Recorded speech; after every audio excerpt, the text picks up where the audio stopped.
Estaremos lendo apenas um versículo nesta pastoral.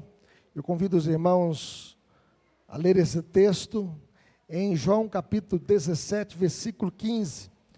E nós estamos encerrando a série Crescendo em Santidade, e que os irmãos possam estar aprofundando, nas classes com seus respectivos professores, nesse tema tão importante.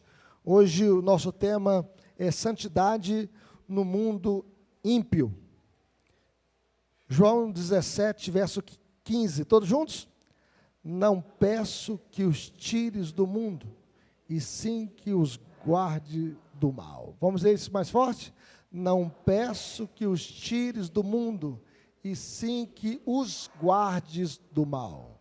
Oremos. Pai querido, fale conosco por meio da Tua palavra, Senhor, que possamos entendê-la e aplicá-la na nossa vida. Nos dê santidade, Senhor, neste mundo caído, neste mundo mau, neste mundo pecaminoso. Ajuda-nos a viver para a Tua glória, Senhor. Ó grande e poderoso Deus, que o Senhor esteja santificando as nossas vidas e que o Teu nome seja glorificado, ó Deus. Ó Deus, e seja exaltado no nosso viver, das nossas palavras, das nossas atitudes, do nosso comportamento, e que tudo seja feito, ó Deus, para a glória do Teu nome, no nome de Jesus, para a glória de Jesus. Amém. Vivemos a vida cristã não no mosteiro, vivemos num contexto de um mundo caído, do mundo ímpio. Enfrentamos tentações tremendas, quando vivemos no meio de uma atmosfera abertamente pecaminosa, anti-Deus, anticristã.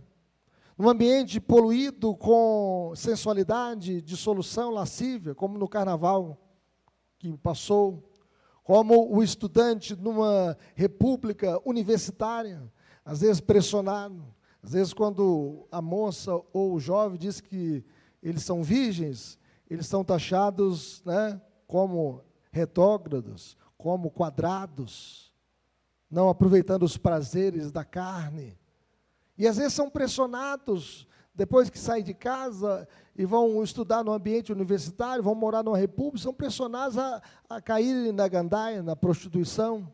Como um homem ou uma mulher numa base militar, ou a bordo de um navio, em alto mar, pessoas às vezes passam 30 dias fora de casa, vivendo dentro do navio, às vezes são pressionados a caírem em prostituição e adultério, bem como homem ou mulher de negócios sofrendo pressão para quebrar os princípios éticos e legais, para satisfazer a avareza e a desonestidade dos seus outros sócios.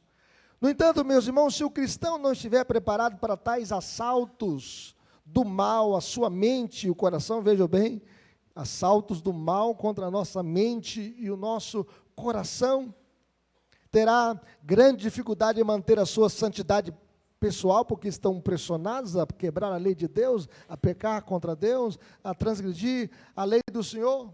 Diante desses fatos, como o crente deve responder pelas pressões de um mundo pecaminoso? Como nós devemos reagir? Como nós devemos responder? Em outras palavras, como viver em santidade no mundo caído, no mundo quebrado, no mundo ímpio? Em primeiro lugar, nós devemos resistir à sua influência. A Bíblia diz que a verdadeira religião consiste em guardar-se incontaminado do mundo. Estamos no mundo, mas o mundo não deve estar dentro de nós, assim como a canoa está na água, mas a água não deve estar nela. As Escrituras, meus irmãos, nos ensinam a não amarmos o mundo. A Bíblia diz o seguinte: não ameis o mundo, nem as coisas que há no mundo, porque tudo que há no mundo, a concupiscência da carne, a concupiscência dos olhos, a soberba da vida, o mundo passa, mas aquele que faz a vontade de Deus permanece eternamente. As Escrituras nos ensinam a não sermos amigos do mundo, e nem a nos conformarmos com o mundo. E quando a Bíblia fala que a gente não deve nos conformar com o mundo, nós não devemos entrar na forma do mundo, no molde do mundo. O mundo não pode ser o nosso padrão. E a Bíblia diz que aquele que quiser ser amigo do mundo, constitui-se inimigo de Deus. Não podemos ser como um camaleão que muda de cor sempre que muda o ambiente. Vocês já viram um camaleão? Ele fica Se estiver perto de uma madeira, fica igualzinho a madeira. Se estiver perto de uma folha verde, ele fica verdinho, como aquela folha, ele muda, né, a sua coloração de acordo com o ambiente onde ele está. Não podemos ser como o senhor Loquaz, do livro Peregrino, de John Bunyan. John Bunyan, ele era um puritano e ele ficou preso por causa da sua fé 12 anos. E na cadeia ele escreveu este livro, O Peregrino. E ele então conta ali vários personagens, ele fala do homem Loquaz. E este homem Loquaz, ele se orgulhava de se adaptar a qualquer tipo de companhia e a qualquer tipo de conversa. Ele era um crente mundano, ele era um santo fora de casa, um demônio dentro de casa. Ele era como o crente Raimundo, um pé na igreja e outro no mundo. Ou como o crente girafa, que o corpo está presente na igreja, mas a mente está lá no mundão. Os seus conceitos são do mundo e não do evangelho. Por isso, meus irmãos, nós devemos resistir à influência deste mundo caído, que se levanta contra Deus. O mundo não ama a igreja, não ama a Cristo. O mundo odeia a igreja e odeia a Cristo. Por isso nós devemos resistir ao mundo. Segundo, nós devemos viver de acordo com a palavra de Deus. A Bíblia é a nossa melhor defesa contra a poluição deste mundo caído. As palavras do salmista, que ele fala o seguinte: guarda no coração as tuas palavras para não pecar contra ti. E esse versículo nos ensina a guardar a melhor coisa, as palavras de Deus, no melhor lugar, no coração, com o melhor propósito. Qual que é o propósito? Não pecar contra ti. Então, nós podemos perceber que a Bíblia purificará a nossa mente da poluição do mundo, se meditarmos nos seus ensinos. Mas é meditar, meus irmãos, é pesquisar. Tem muito crente, às vezes, seguindo aquela influência de uma determinada igreja. Você tem que consultar a lei do Senhor, mas colocando o dedo assim, ó. Coloca o dedo, aí você cai naquele texto, aí você lê o texto, lê aquela passagem. O Senhor falou comigo. Jesus não fala para a gente consultar a Bíblia assim.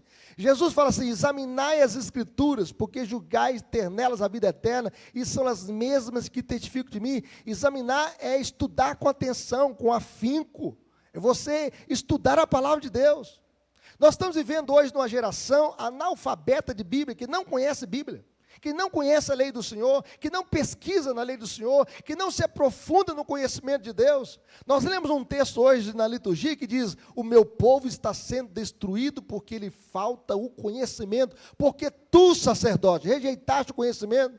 Nós vemos pastores aí nas redes sociais falando que a Bíblia precisa ser atualizada. Não, a nossa vida que precisa ser atualizada pela Bíblia. Nós vemos alguns obreiros da iniquidade, obreiros de Satanás, falsos profetas, falsos críticos, dizendo que nós devemos abandonar o Antigo Testamento e só viver lendo as páginas do Novo Testamento.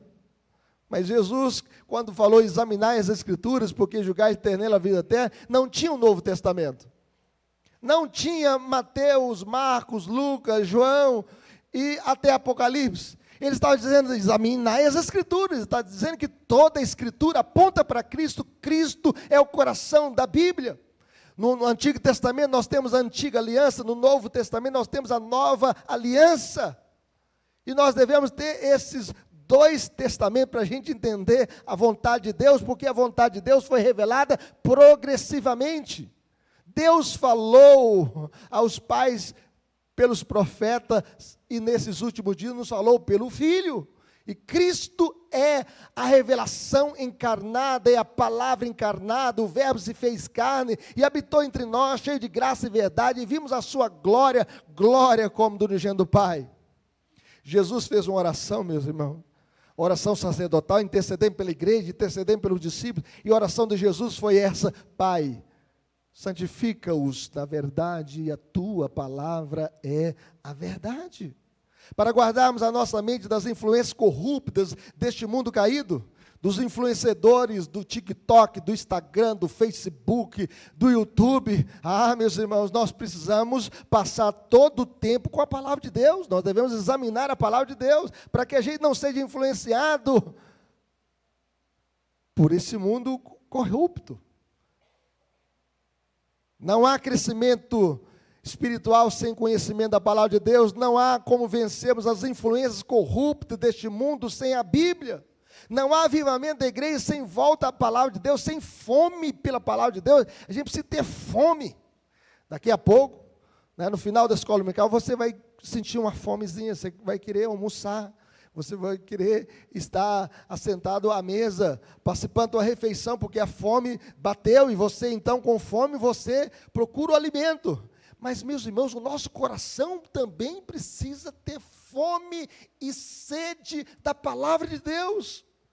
Jesus nos ensinou, meus irmãos, a amar a sua palavra, a examinar a palavra, a sermos santificados por meio da palavra e a buscarmos um avivamento da igreja por meio da palavra de Deus.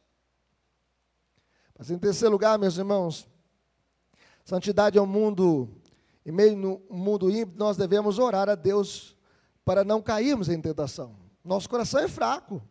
Não pense que o seu coração, não siga o seu coração. Eu sempre falo, não acredite no seu coração. A Bíblia diz que o seu coração é enganoso, o meu coração é enganoso, enganoso é o coração e desesperadamente corrupto, quem o conhecerá?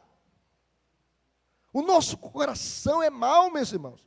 Nós cantamos aqui um canto que fala assim, olha, se tu olhares, Senhor, para dentro de mim, o que vai achar? Nada de bom. Não é isso que nós cantamos? Se Deus olhar para dentro do seu coração, Ele não vai ver um coração perfeito. É por isso que Davi orou dizendo o seguinte, cria em mim, ó Deus, um coração puro e renova dentro de mim um espírito inabalável. E criar ali é um verbo bará, é o mesmo verbo que Deus criou todas as coisas do princípio. Deus criou os céus e a terra era sem forma e vazia. Ou seja, nós não temos um coração puro, mas ele falou assim, cria em mim, ó Deus, um coração puro. Ou seja, não existe, Senhor, dentro de mim, mas faça um coração puro. Cria em mim um coração puro e renova dentro de mim um espírito inabalável. Jesus nos ensinou a orar dizendo, e não nos deixes cair em tentação, mas livra-nos do mal. E livrar aqui do mal é nos livrar do maligno. Do maligno, de Satanás, dos demônios. E nessa oração nós estamos pedindo, Senhor, livra-nos do tentador, livra-nos do diabo, livra-nos de Satanás. Não pense que Satanás, não conhece seus pensamentos. Ele não conhece, pelas suas atitudes, ele conhece seus pensamentos. Porque aquilo que a gente pensa, aquilo que a gente é. E é por isso que a gente precisa vigiar as nossas atitudes e os nossos pensamentos. Como Lutero, o grande reformador do século XVI, ele fala assim, eu não posso impedir que os passarinhos voem sobre a minha cabeça, mas eu posso impedir que eles façam ninho. E nós devemos então proteger a nossa mente. Ontem a nossa irmã falou sobre a armadura de Deus, e ela falou do capacete da salvação, e o capacete da salvação é para proteger a nossa mente. Falou do escudo da fé para nos proteger dos dardos inflamados de Satanás. Segundo Matthew Henry, nós podemos orar a Deus dizendo, Senhor, livra do mal do mundo, da corrupção que está no mundo, através da concupiscência, da iniquidade de toda a condição do mundo. Livra-nos de nós mesmos, dos nossos próprios maus, próprios corações maus. Livra-nos dos homens maus, para que eles não sejam um laço para nós, e nem nós uma presa para eles. Manter, meus irmãos, uma santidade pessoal no mundo perverso é sem dúvida difícil. Como Ló, somos afligidos pelas obras ímpias que vemos e ouvimos. Sodoma e Gomorra são símbolos de imoralidade, maldade, perversidade. A cultura de Sodoma e Gomorra perdeu a noção de valores. Eles fizeram a primeira parada gay na frente da casa de Ló. Todos os homens daquela cidade cercaram a casa, jovens e velhos, com o intuito de abusar daqueles homens na casa de Ló. Eles queriam ter relação com aqueles homens, mas eles não sabiam que aqueles homens que entrariam eram anjos. A cultura de Sodoma e Gomorra perdeu a noção de dignidade humana. Segundo o profeta Ezequiel, ele nunca amparou o pobre e o necessitado. Era uma cidade insensível. Era uma cidade que não tinha respeito pela dignidade humana. A cultura de Sodoma perdeu a noção de santidade da família. É o que nós estamos vivendo hoje nessa cultura, meus irmãos. Uma cultura que não respeita mais o casamento entre um homem e a mulher. Porque o homem pode ter várias mulheres, a mulher pode ter vários homens, é proibido proibir. E aí a mulher pode casar com outro homem, um homem pode casar com outra mulher. Essa sociedade quebrou os valores da família.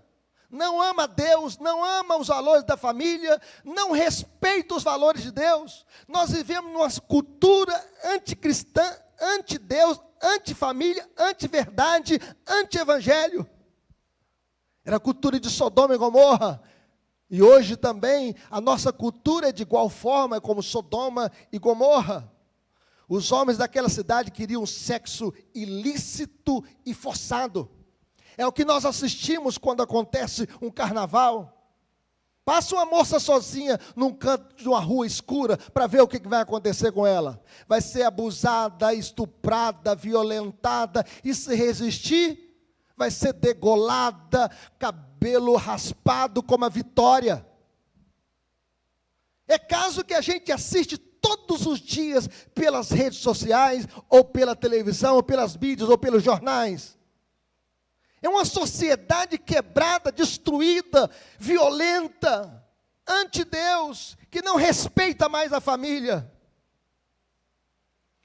Ló foi despertado pelos anjos, meus irmãos, e só não foi consumado pelo juiz de Deus por causa da sua misericórdia.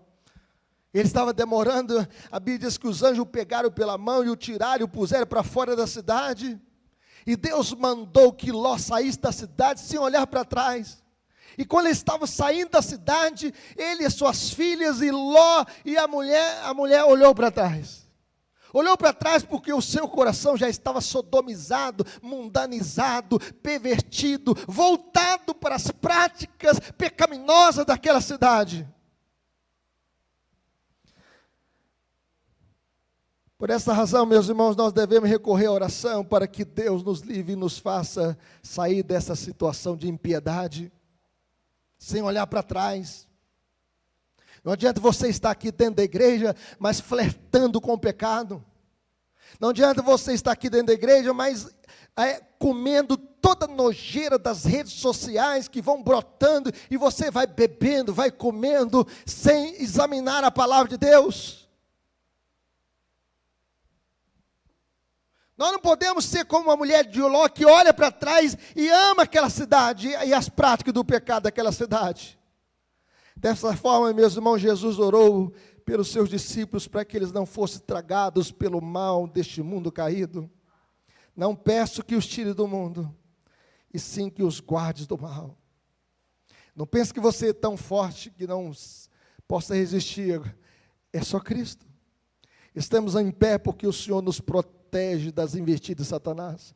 Não confie no seu coração, não confie em você mesmo, não confie na sua própria força, confie na força do Cristo exaltado, daquele que morreu pelos nossos pecados, daquele que ressuscitou dentre os mortos no terceiro dia, e daquele que foi assunto aos céus, mas não nos deixou órfãos, mas ele enviou o Espírito Santo para habitar em nós.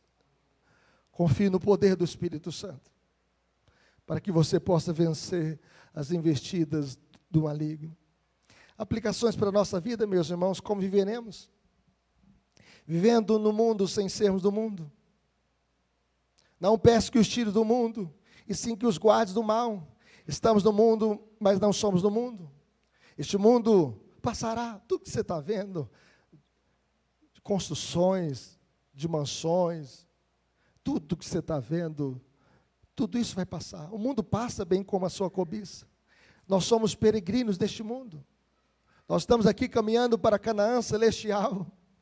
Estamos neste mundo de passagem. Este mundo caído, ele vai ser queimado com fogo.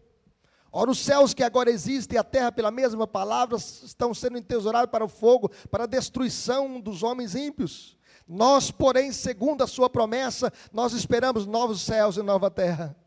Nós estamos aqui de passagem, não deixe o seu coração ficar fincado nos valores deste mundo, mas que o seu coração possa estar voltado para Cristo, para a Nova Jerusalém que vai descer do céu, e nós moraremos para sempre com o Senhor na Nova Jerusalém. Como viveremos, meus irmãos, vivendo no mundo, testemunhando dos valores do reino de Deus. Nós estamos aqui no mundo como uma contracultura mesmo, dessa cultura caída. Precisamos estar presentes no mundo como sal e luz. Nós somos o sal da terra. O sal é para preservar os valores, a luz é para influenciar. Precisamos influenciar em lugar de sermos influenciados. Nós somos o bom perfume de Cristo. Nós devemos perfumar as pessoas, o nosso ambiente, o nosso lar, a nossa família, a nossa igreja, a nossa sociedade com o bom perfume de Cristo. Precisamos estar presentes, pois somos a carta de Cristo conhecida e lida por todos os homens. O crente não lê a Bíblia, mas o mundo não lê a Bíblia. O mundo lê a Bíblia na vida do crente. O crente é a Bíblia para esse mundo. Onde você trabalha, seja na sua corporação militar, seja no escritório de advocacia, seja numa clínica de saúde, seja no hospital, seja na escola, na faculdade, na praça, nas ruas. O mundo está lendo a Bíblia através da igreja, pelo seu comportamento. Além do mais, meus irmãos, a Bíblia é a nossa melhor defesa contra a poluição deste mundo caído. A palavra de Deus é instrumento de nossa santificação. Moody, ele foi um grande evangelista. A história registra que ele ganhou 500 mil almas para Cristo. Ele era um grande pregador, e grandes cruzadas evangelísticas. E ele escreveu na capa da sua Bíblia. Ele escreveu na capa da sua Bíblia as seguintes palavras: este livro te afastará do pecado, ou o pecado te afastará deste livro. Que Deus abençoe.